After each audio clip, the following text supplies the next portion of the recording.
I can tell you the exact moment I knew we were strangers. It wasn't a fight. It wasn't another woman. It was a Tuesday night, and he was sitting 3 feet away from me, laughing at something on his phone. We met in a coffee shop. I know how that sounds, but it wasn't planned. I was reading, he asked what book, and somehow that turned into 2 hours. He had this way of listening that made you feel like you were the only person in the room, like your words mattered. There's a specific kind of safety that comes early. It's not love yet, it's the promise of it. The feeling that someone sees you clearly and doesn't look away. The first 3 months were easy. We'd text in the middle of the day just to say nothing. He'd send me photos of clouds. I'd send him songs. We had this running joke about terrible restaurant names. It was small. It was ours. He used to touch my hand when we talked, not holding it, just his fingers on my wrist, like he needed to make sure I was real. In the beginning, presence is effortless. You're not trying to connect, you just are. That's what makes it feel like magic. You don't realize how much work it takes to keep that alive until it's already gone. I remember one night we stayed up until 4 in the morning talking about nothing important. Childhood fears, favorite sounds, what we'd do if we could disappear for a year. He told me he'd never felt this comfortable with someone. I believed him. It didn't happen all at once. That's the part people don't tell you. It's not a door slamming. It's air slowly leaving a room. Around month 7, I noticed he stopped asking how my day was. Not every time, just more often. I'd come home with something to share and he'd nod,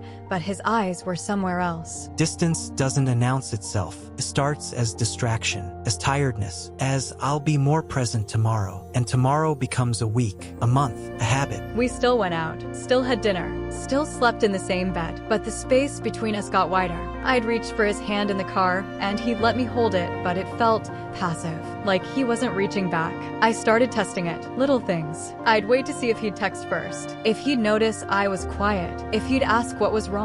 He didn't. When someone starts testing, they already know the answer. They're just hoping to be wrong. One night, I made his favorite dinner. I set the table, lit a candle, wore the dress he said he loved. He came home, smiled, said thank you. We ate. He checked his phone 4 times. I counted. I asked him if everything was okay. He said, yeah, why? I said, you just seem distant. He said, I'm right here, but he wasn't. Physical proximity can become a substitute for emotional presence. You can be in the same room and be miles apart. And the cruelest part is that neither person is lying. He believed he was there. She knew he wasn't. Both were right. I stopped trying after that. Not consciously. I just ran out of energy. I stopped reaching for his hand, stopped sharing the small things, stopped waiting for him to notice. And he didn't. The night I really knew it was over, we were watching a movie, one we'd talked about seeing for months. I was sitting on one end of the couch. He was on the other. And halfway through, his phone buzzed. He picked it up, read something, smiled, typed back. I glanced over. I didn't mean to, but I saw his face, the way his eyes lit up, the way his mouth curved. It wasn't anything inappropriate, just a friend, a meme, something funny. But I realized I hadn't seen him look like that in weeks. Not at me, not at anything we did together. Sometimes the most painful moments aren't betrayals. They're reminders. You see your partner laugh with someone else, enjoy something else, be alive somewhere else, and you realize you've become the routine, the constant, the thing they no longer notice. I didn't say anything. I just sat there. The movie kept playing. He put his phone down eventually, leaned back, said something about being tired. And I thought, we're already over. We just haven't said it yet. There's a kind of loneliness that only exists inside a relationship. It's worse than being alone, because you're watching someone you love become a stranger in real time, and you can't stop it. You can only witness it. I went to bed early that night. He stayed up. I lay there in the dark, listening to the sound of him laughing at something in the other room. I used to be the reason he laughed like that. What happens in moments like this isn't cruelty. It's not even neglect in the traditional sense. It's drift. 2 people who stopped choosing each other without realizing it. Love doesn't die from one big wound. It dies from 1,000 small moments of not showing up.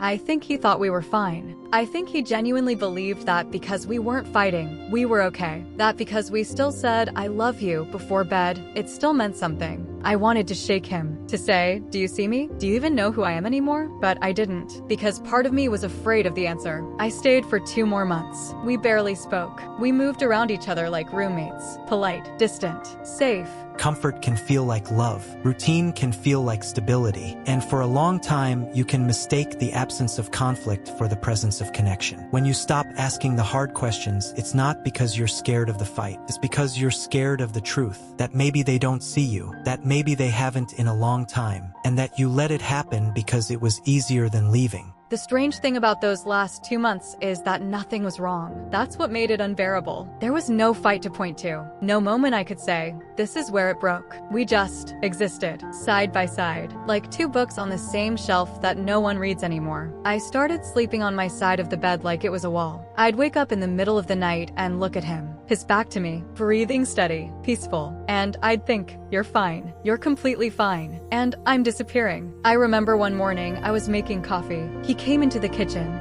kissed me on the forehead, and said, "Love you." Just like that, automatic. The way you'd say, "Excuse me," to a stranger. I said it back, and I felt nothing. That's when I knew I wasn't just lonely anymore. I was gone. There's a particular kind of grief that comes from watching something die slowly. You can't mourn it yet because it's still technically alive. But you feel the absence of what it used to be, and you carry that weight alone because the other person doesn't even notice it's gone. One of the cruelest parts of emotional distance is the asymmetry. One person feels the distance acutely, the other feels nothing at all. And that gap, that difference in awareness, becomes its own kind of betrayal. Not intentional, but real. Words can become hollow long before the relationship ends. "I love you" becomes a reflex, a habit, a sound you make to fill the silence. And when you realize you're saying it out of routine instead of meaning, that's when you understand the relationship has already ended. You're just living in its aftermath. I left on a Sunday, not dramatically. I didn't pack my bags in tears. I didn't slam doors. I just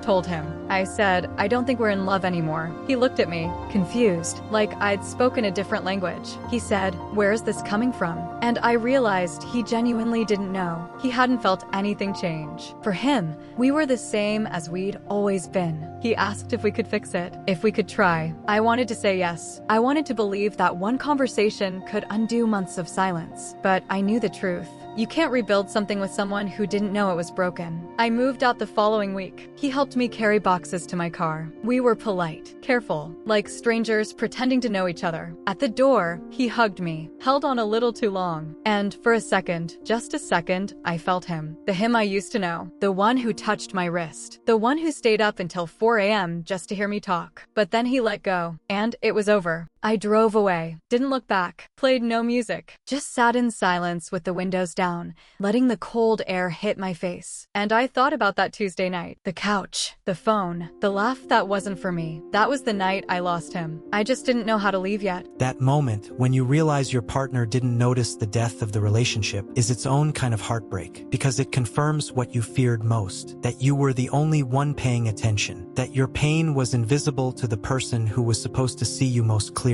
Some relationships don't end because of what happened. They end because of what didn't. The conversations you never had, the feelings you never named, the moments you let pass, thinking there would be time. There's never as much time as you think. Endings don't always feel like endings. Sometimes they feel like waking up from a dream you didn't know you were having. You blink, you look around, and you realize the world has already moved on without you. Some people stay in your life long after they've left, not as a presence, but as a question. A what if, a quiet ache that rises at unexpected moments. You don't miss them exactly. You miss who you were when they still saw you, when you still believed you were visible. I don't hate him. I don't think he did anything wrong. I think we just forgot each other. Slowly, gently, without meaning to. And maybe that's the saddest part. It wasn't that we fell out of love. It's that we stopped noticing when we did. Sometimes love doesn't end with a goodbye. It ends with a silence that no one breaks. And by the time you realize it's too quiet, you're already strangers,